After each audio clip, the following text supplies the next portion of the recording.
l'Assemblée nationale, le nombre des députés.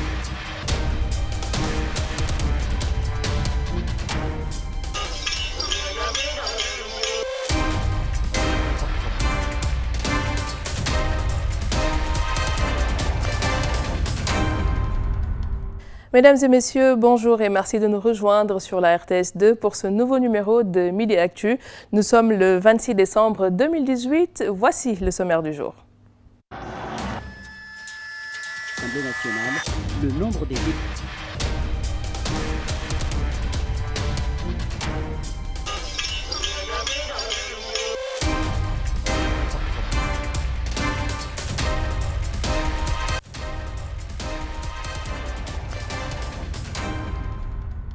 Le cinéma à l'honneur à Khoribga, donc différentes nationalités se sont retrouvées pour parler 7e art. Polygamie, mariage forcé sont entre autres les sujets abordés dans les films projetés et le Sénégal n'était pas en reste à ce rendez-vous culturel.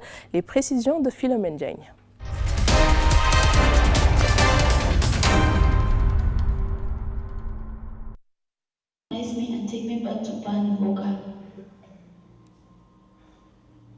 Rebelle pilgrim du Cameroun, Kétéké du Ghana, ou encore fatwa du Tunisien Mahmoud Ben Mahmoud, venu assister à leur projection, les cinéphiles consomment et s'expriment. About the film was good. C'est un très bon film que je viens de suivre. Ça m'inspire pour une carrière dans le futur. Better in the future. Grimm a interprété the character of a... C'est facile pour moi de parler de cette histoire. Le film aborde la polygamie, donc je me suis adaptée au personnage. Rebelle Pilgrim, c'est un film qui parle du mariage forcé et de la polygamie. Et nous avons choisi l'angle qui parle dans les choses négatives. Ces films illustrent la diversité culturelle africaine. Avec les débats du matin sur les films, c'est assez intéressant. Ça permet d'avoir un discours sur les films qui sont abordés. Et puis les thèmes des colloques aussi qui sont très intéressants. Par exemple, on a eu la critique cinématographique face aux réseaux sociaux, à l'heure des réseaux sociaux. Et ce matin, le rôle du cinéma dans la défense des droits de l'immigré. Vous voyez des films d'Afrique du Sud, des films d'Angola, des films ivoiriens, des films burkinabés. Donc en une semaine, vous rentrez en conversation en quelque sorte avec les populations de ces différentes régions. Donc c'est le cinéma, les films qui peuvent donc porter la communication, porter le dialogue entre les peuples. La compétition s'annonce donc difficile vu la qualité des films inscrits sur la liste de cette 21e édition. Quoi qu'il en soit, le 7e art africain en sortira plus rayonnant.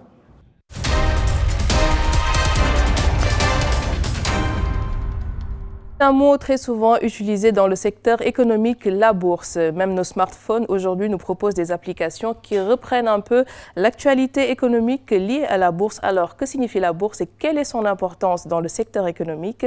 Les détails, c'est avec Mariam Mang.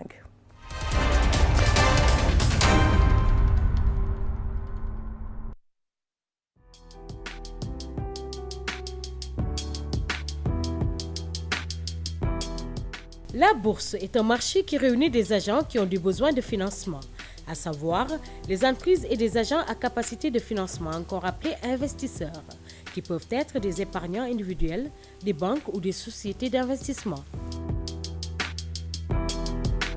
Les titres échangés en bourse sont les actions et représentent une fraction du capital des entreprises. Lorsqu'un investisseur croit dans la capacité d'une entreprise à gagner de l'argent, il va acheter ses actions pour bénéficier de dividendes dont le montant dépendra des bénéfices réalisés. On distingue deux marchés. Le marché dont les titres sont proposés pour la première fois, on parle alors du marché primaire. Ces titres sont vendus au prix d'émission et le marché où les titres s'échangent entre les investisseurs, on parle du marché secondaire. Ici, le prix des titres dépend de la confrontation entre l'offre et la demande. Il s'agit ici de la bourse au sens strict. La bourse est aussi un marché réglementé. Les entreprises émettrices doivent respecter une obligation de publication d'informations.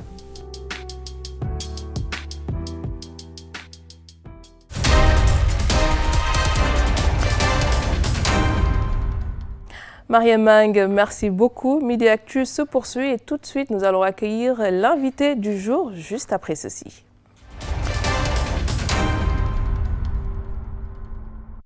Alors, il est notre invité dans la rubrique Technologie de l'information et de la communication. Il s'agit de M. Beidissi, directeur général de Seitu, également expert en cybersécurité et transformation digitale. Bienvenue à vous, M. Si. Merci beaucoup. Voilà, donc vous êtes l'invité aujourd'hui dans cette rubrique TIC, puisque voilà, Demba nous a fait faux bon, Monsieur Demba Gueye qui était là les deux numéros précédents, en tout cas pour cette rubrique, donc il vous a recommandé, mais vous êtes expert en la matière. Est-ce que vous pouvez rapidement nous raconter un peu votre parcours? D'accord, très bien. Donc, merci pour cette invitation. Donc, moi, je suis diplômé de l'Université Paris-Dauphine, d'un master classé dans le domaine du management des systèmes d'information. Donc, j'ai à peu près un peu plus de 10 ans d'expérience dans de grands groupes comme Société Générale, Bank of Africa, etc. Et puis, par la fin, je me suis retrouvé senior manager d'un cabinet de conseil en Afrique de l'Ouest. Et puis, il y a 18 mois, je me suis lancé dans l'entrepreneuriat en créant un cabinet de conseil spécialisé dans tout ce qui est transformation digitale et cybersécurité. D'accord. Donc, ça fait combien d'années que vous êtes actif dans le secteur de la cybersécurité? Depuis un peu plus de 7 ans. D'accord. Donc, vous êtes expert en la matière. On est d'accord.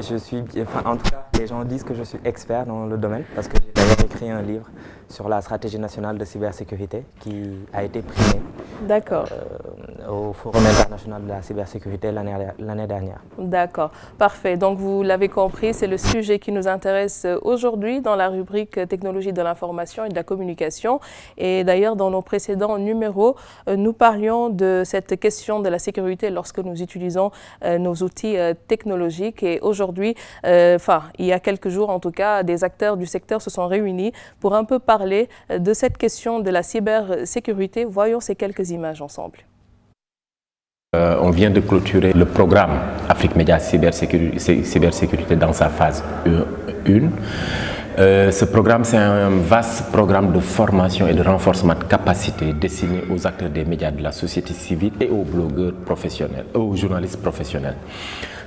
Le contenu de ce programme est exclusivement en quelque sorte réservé à toutes les questions qui touchent la sécurité numérique, la sécurité digitale de ces acteurs des médias et de ces journalistes.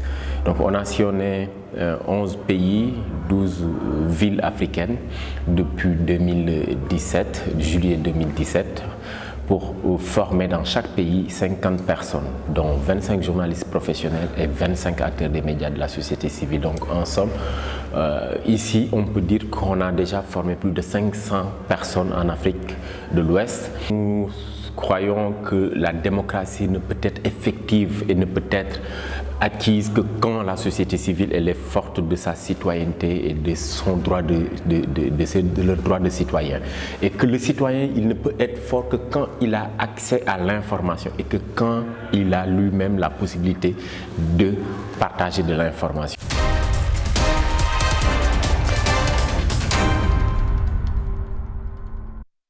Nous avons vu cet élément ensemble. On parle régulièrement de cybersécurité, cybercriminalité, cyber. Et pour des personnes comme Yaham Cham, qui est ici chez nous, qui ne connaît absolument rien en technologie, est-ce que vous pouvez nous expliquer en quelques mots, c'est quoi la cybersécurité? Très bien, Léna. En fait, il y a une chose qu'il faut comprendre dès le début, c'est quoi la cybersécurité de manière globale. Donc c'est un dispositif qu'on met en place pour sécuriser le cyberespace. Donc le cyberespace, Internet, mais le cyberespace aussi ne peut ne pas être forcément relié à Internet. Donc c'est un dispositif qui est à la fois organisationnel, mais qui peut être technique, mais qui va aussi jusqu'à la formation et la sensibilisation des utilisateurs. Donc c'est tout un dispositif. Ça a l'air complexe Les gens pensent que c'est complexe, c'est pas très complexe en réalité, c'est une science comme d'autres sciences, mais qu'on doit quand même mettre en place pour pouvoir se défendre, parce que j'ai l'habitude de le dire, Léna, tout ce que Dieu a créé aujourd'hui, on arrive à bien se défendre. On a l'armée de l'air, l'armée de terre, etc. Mais par contre, dans le cyberespace, il n'y a pas de frontières. tout le monde communique avec tout le monde. Et par exemple, si je veux vous attaquer, je ne vais pas le faire directement. Je vais le faire en passant par différents pays.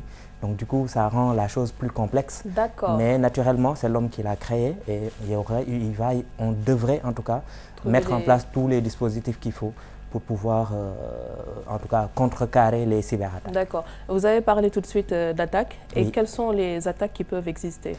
Léna, il y a énormément d'attaques qui existent aujourd'hui, mais si je prends les cas les plus populaires, on a des attaques de ransomware. Donc c'est en gros, ils vous attaquent, ils cryptent vos données. Vous ne pouvez plus rien faire avec votre machine. Imaginez, vous êtes un site d'e-commerce, on crypte vos données, il n'y a plus rien, vous ne savez plus les transactions et on vous demande des rançons. Donc vous devez payer par une monnaie qu'on appelle le Bitcoin, qui est une crypto-monnaie, etc. Il y a d'autres types d'attaques comme le sabotage. On a eu des cas de sabotage au Sénégal où en fait l'idée c'est de faire des attaques de type DDoS, on l'appelle. En fait, par exemple, vous avez un site institutionnel et on fait de sorte que le site ne soit plus disponible en mettant « tiens, je vous ai hacké, c'est moi Beidi », etc. Voilà. Voilà un peu l'idée. Sinon, on a d'autres types de cybercrimes, comme par exemple des fraudes qui se passent dans les banques, dans les institutions financières ou même dans les entreprises télécom. Par exemple, avec la fraude Simbox, qui est en fait le détournement des appels entrants. D'accord. Et qui sont réellement ces hackers? Bon, ces hackers, on ne les connaît pas. En tout cas, on peut les catégoriser plutôt. Il y a des clubs, si on peut le dire ainsi, de hackers comme Anonymous. Il y a aussi d'autres types d'hackers. Il y a ce qu'on appelle des white hats. Ce n'est pas forcément des hackers, ils sont comme nous par exemple. Ils viennent, ils essaient de trouver les failles et ils vous aident en fait à vous protéger. On a les grey hats qui sont entre les deux, c'est-à-dire des fois ils font du bien et des fois ils font du mal. On a les blacks qui sont eux des hackers qui en font leur boulot, mais qui sont en fait qui sont dans l'anonymat en réalité. Ils peuvent être sénégalais comme ils peuvent être russes, attaquer le Sénégal, etc. Donc on a différents types d'hackers. Après, si par exemple c'est des fraudes à la carte bancaire, on a ce qu'on appelle les cardeuses. Donc ça, c'est des gens qui sont spécialisés dans les fraudes à la carte bancaire. Donc du coup, il y a énormément de types de hackers, mais on ne peut pas dire que voilà, c'est telle ou telle autre personne. Et on ne sait pas les reconnaître dans la rue? Dans la rue, malheureusement, non. Ils sont en fait ils vivent dans ce qu'on appelle le darknet. Parce que si Internet c'est tout ça, nous ce qu'on voit c'est juste une petite partie et tout le reste c'est le darknet. Et dans le darknet on se connecte avec le sceau de l'anonymat et on peut faire énormément de choses. Est-ce que vous savez comment on peut hacker? Naturellement, on est nous ethical hacker et on est certifié éthique. Donc du coup naturellement, effectivement, on sait comment hacker soit des sites, etc. Ça fait peur tout ça. mais dans le bon sens, comme je disais tout à l'heure, dans le bon sens, c'est-à-dire on vient, on fait des missions où on check les différents points pour vous dire, voilà les failles de sécurité que vous avez, voilà ce qu'il faut corriger pour que les hackers... Voilà, nous on pense comme les hackers, mais on fait du bien. Vous n'êtes pas dans la cybercriminalité, mais dans la cybersécurité, si je comprends. En fait, effectivement, parce que la nuance entre cybercriminalité, c'est juste que la cybercriminalité, c'est la partie criminelle de l'affaire. Nous, on est effectivement dans la partie protection des différentes entités que nous accompagnons. D'accord. Donc, Monsieur Si, je vais vous proposer de suivre avec nous ces quelques images encore de cette rencontre qui a réuni des acteurs du secteur, donc un peu vos confrères dans ce secteur de la cybersécurité, avec la complicité de Del Malik. La question de la cybersécurité, souvent les gens pensent que c'est une question très technique. Il faut savoir qu'il y a différents niveaux. Il y a la cybersécurité des infrastructures, des réseaux. Ça, c'est plus compliqué. Ce sont des agences, ce sont des cabinets qui s'en chargent. Maintenant, il y a la cybersécurité pour chaque utilisateur. Là, c'est à ce niveau que nous intervenons. Mais également, faut savoir que quand chaque utilisateur est protégé, l'ensemble du réseau est protégé. Nous intervenons à ce niveau. Nous avons décidé d'outiller les journalistes, les professionnels des médias, les acteurs des médias, comme les blogueurs, comme ceux qui s'activent. Quand on dit activiste, ce n'est pas juste activiste politique, mais il y a les activistes en santé. Dans cette salle, nous avons des gens qui travaillent dans le domaine de la santé, dans le domaine de l'agriculture, dans le domaine du bien-être animal. Qu'ils ont besoin de ces outils-là. Il faut savoir que la première menace que nous vivons aujourd'hui en Afrique, c'est la coupure d'Internet qui est le fait des États. C'est une atteinte à la cybersécurité des citoyens, à leur droit de survie. circuler sur Internet. Après, il y a les autres menaces qui viennent, comme le vol de données. On a entendu parler des scandales comme Cambridge Analytica, qui sont des cas de vol de données. Et nous donnons des outils pour se protéger de ça, mais également nous éveillons les citoyens lambda aux outils qu'ils ont déjà. Beaucoup de personnes utilisent des supports de mail, mais ne savent pas exactement qu'est-ce que le support de mail leur offre comme outil de protection. Et ces outils sont très avancés, très souvent. Ils n'ont pas besoin de télécharger autre chose, il suffit juste d'aller dans ces onglets et d'activer, de cocher des boutons. Il y a d'autres outils que les gens ont, et les gens sont étonnés de découvrir tout ce qu'ils ont entre leurs mains, qu'ils peuvent protéger, mais qu'ils ne font pas parce que soit ils n'ont pas eu le temps, ou soit ils n'ont pas eu assez d'informations. Ils pensent souvent, dès qu'on dit formation en cybersécurité, tout le monde pense qu'on va taper des lignes de code. Ici, personne n'a tapé des lignes de code depuis le début. Moi-même, je ne sais pas taper une ligne de code, mais pourtant je suis formateur parce que nous avons juste ces outils-là que nous mettons à disposition des gens pour se protéger. Et c'est important pour chaque citoyen parce qu'il y va de son droit à l'information, mais aussi de son droit d'informer sur des choses qu'il voit, sur des choses qu'il entend et de devenir lui-même un acteur des médias et de l'information.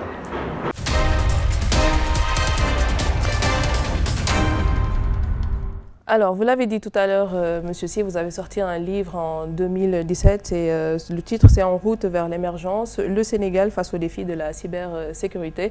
Est-ce que, justement, donc, comment est-ce qu'il faudrait comprendre cette gestion de la cybersécurité au niveau étatique? En fait, au niveau étatique, il y a plusieurs niveaux. Déjà, je pense que si on prend le cas du Sénégal, il y a déjà un dispositif qui est en place.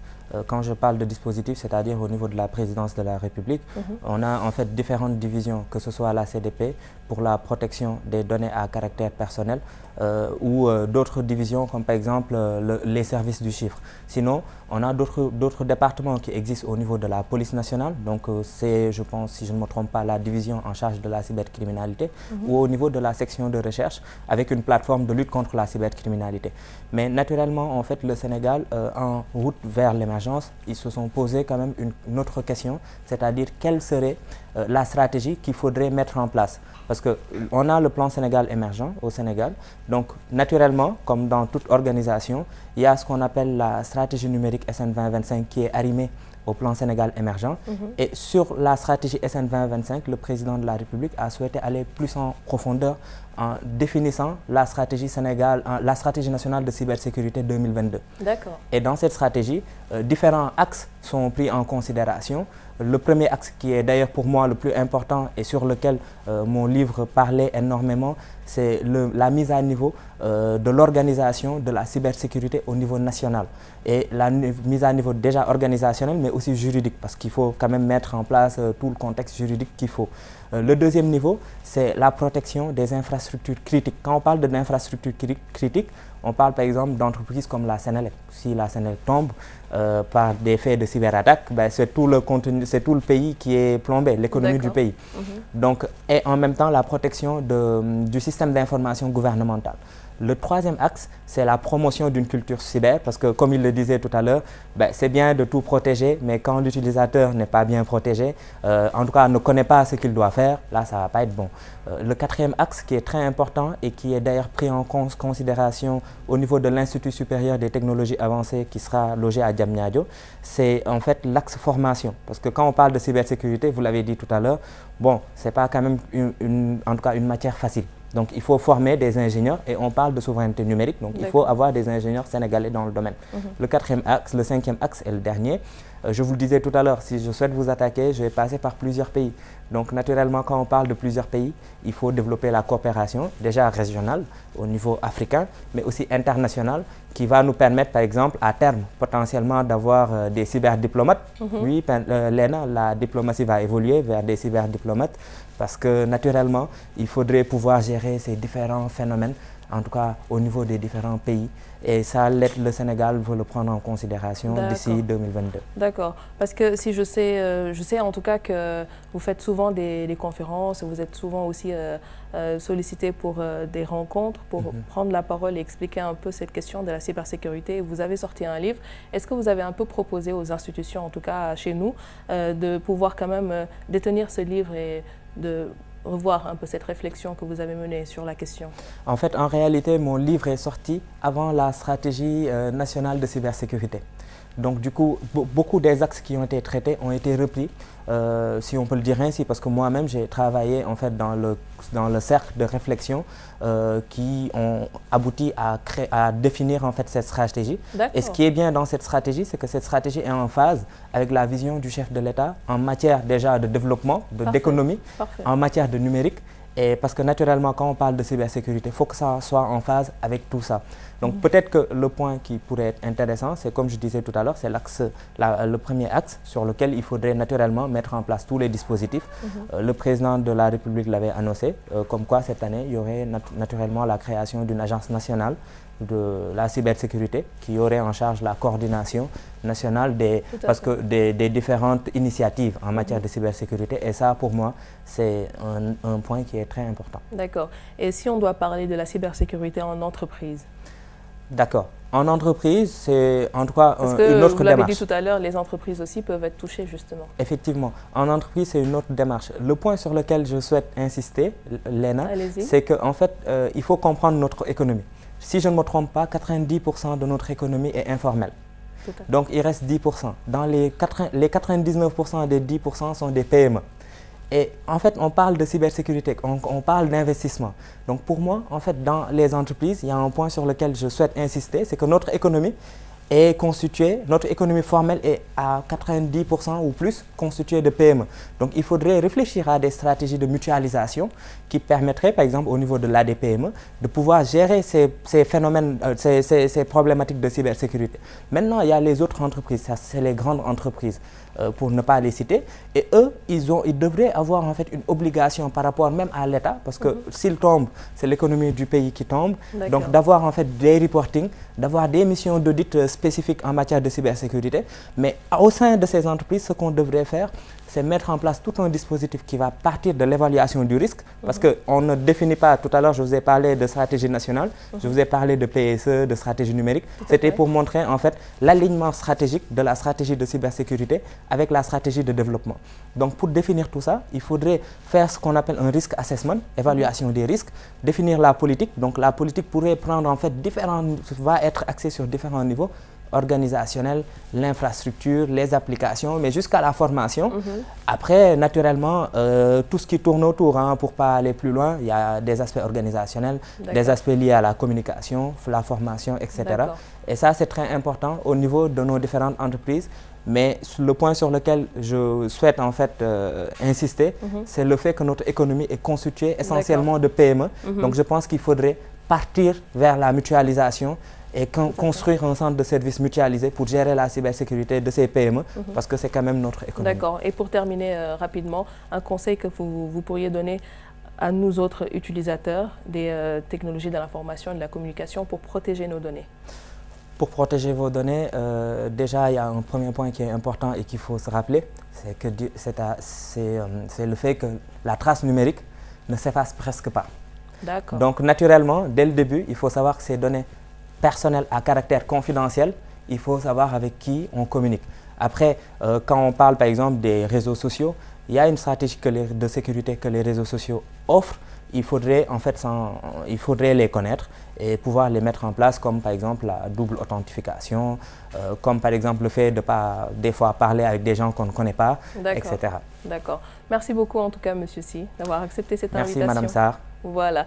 Donc, il était l'invité aujourd'hui dans Midi Actu. Il s'agit de Monsieur Beïdy Sy, expert en cybersécurité et transformation digitale. Et c'est la fin également de Midi Actu pour ce jour. Nous revenons demain à partir de 12 h. On se quitte comme d'habitude avec la météo du jour. Au revoir, à demain.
l'Assemblée nationale, le nombre des députés